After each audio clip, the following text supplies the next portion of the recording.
নমস্কার বন্ধুরা, কেমন আছো তোমরা সবাই? আমার রান্নাঘরে তোমাদেরকে অনেক অনেক স্বাগত।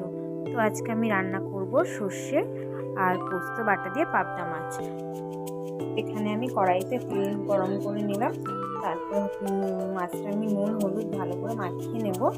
মাখিয়ে নেওয়ার পরে তারপর আমি মাছটাকে ভালো করে ভেজে নেব।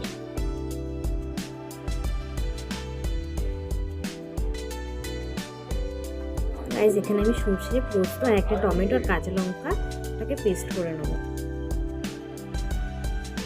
তো দেখো, আমি কড়াইটা গরম করে নিলাম। কড়াইতে একটু কালো জিরে দিয়ে দিলাম। তারপরে যে মশলাটা করে রেখেছিলাম সেটা দিয়ে দিলাম। দিয়ে একটু কষাবো। তারপরে আমি একটু জল দিয়ে দিলাম হালকা করে, যাতে মশলাটা পুড়ে না যায়। তারপরে আমি একটু নুন একটু হলুদ দিয়ে দেবো। দিয়ে দেওয়ার পরে মশলাটাকে একটু ভালো করে কষিয়ে নেবো।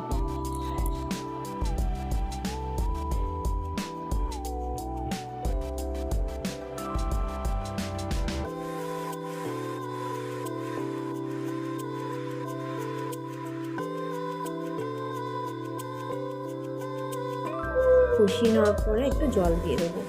জল দিয়ে তারপরে একটু ফোটাবো। একটুখানি ফুটিয়ে নেবো। ফুটিয়ে নিয়ে তারপর ঢাকা দিয়ে দিলাম।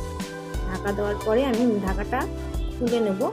তুলে নিয়ে দেখো, আমি মাছগুলো দিয়ে দেবো। মাছগুলো দিয়ে আবার একটু ভালো করে ফুটিয়ে নেব। ফুটিয়ে নেওয়ার পরে তারপরে আমি নামানোর সময় একটু কাঁচা সর্ষে তেল দিয়ে দেবো, যাতে খেতে ভালো লাগে, টেস্ট লাগে।